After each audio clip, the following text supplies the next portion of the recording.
Back to our Inside the Issue special. Just a couple of days ago, Senator Cory Booker of New Jersey unveiled a highly aggressive criminal justice bill that he hopes will ignite his dying and pathetic presidential campaign.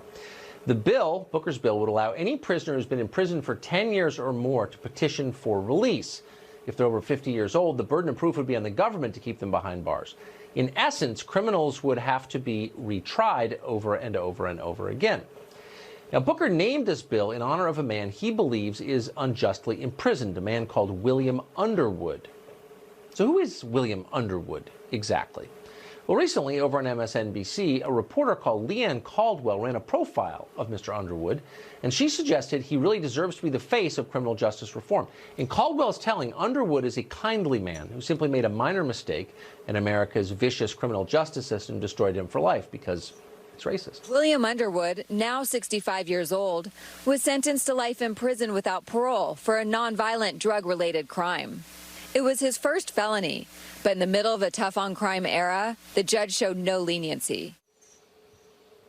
Well, it's every cliche you can imagine packed into a single paragraph. Let's unpack them a little bit. A nonviolent drug-related crime. Well, Caldwell knows exactly what she's doing. When you say nonviolent drug offense, most people think about their friend who got caught with a joint in college and went to jail for it. Obviously, nobody wants that. That's absurd. Leanne Caldwell and Cory Booker want to make it clear William Underwood is one of those, and he belongs back on the streets because, hey, man, he didn't really do anything wrong. The fact that he isn't suggests that America is malicious or, of course, racist. Probably both, actually, of course. There's a problem, though. Nobody in America is actually given a life sentence for a single minor nonviolent drug offense. It just doesn't happen. Our prisons are too crowded to waste time on things like that and people like that, and it would be wrong. So we don't do it. Underwood is no exception.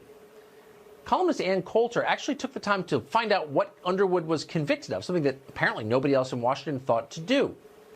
And it turns out it was far worse than having a couple of joints at a party. In fact, Underwood was not a petty criminal. He was a deadly criminal. As many contemporary news reports make clear, the nonviolent drug offense Underwood was convicted of was running the Vigilantes. That was one of New York's deadliest drug gangs from the late 1970s until 1988, which was really the height of the crack epidemic. If you lived through it, you know it was not a small thing. It was horrifying. According to authorities, Underwood's gang killed as many as 23 people, Mr. Nonviolent Drug Offense, and Underwood himself allegedly ordered the murder of Bobby Edmonds, a witness who was going to testify against a member of the gang. Underwood's gang publicly declared that it would murder anybody, no questions asked, if they were given a gun, a photograph, and $10,000. Underwood himself, according to one former gang member, instructed those under him to read about famous gangsters and murderers from history and try to imitate them. When Underwood was finally brought down, he was convicted after, listen to this, the testimony of more than 50 witnesses, including several former members of the Vigilantes, Mr. Nonviolent Drug Offense. So yeah, William Underwood was never convicted of a violent crime. Neither was Al Capone. That doesn't matter. He committed vicious crimes, apparently, and got others to commit them on his behalf. He deserves to be in prison for what he did. But NBC and Cory Booker don't see a problem with any of this. They lied by omission about Underwood's crimes for the sake of getting him and others like him out of prison.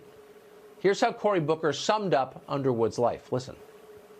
Would you offer clemency to someone like William Underwood? Hell yes. Hell yes. I told you, it should disturb all of us that there are people like Mr. Underwood in prison. He would be one of the thousands of people that there's just no argument to make about why we're spending billions of dollars incarcerating them. Oh, they're such liars. Gang leaders who smuggle heroin and kill dozens of people. Booker and NBC News want people like him, many thousands of them, back on the streets. And it's no mystery why. They'll never blame deadly criminals for being deadly criminals. They blame America for being an evil, racist country. They blame you. Cory Booker says America's prisons are the new Jim Crow. The most demagogic thing you could say. So what a total lie that is. In other words, the problem isn't William Underwood, who sold drugs and ordered other people's murders. The problem is you. You're a racist for wanting to be protected from people like William Underwood. Yeah, you get it. Kind of flipping it around a little bit. Well, our flimsy immigration system is another way that dangerous people are allowed to hurt the rest of us. Now a man accused of being an ISIS sniper has been exposed as someone who entered this country through the diversity lottery.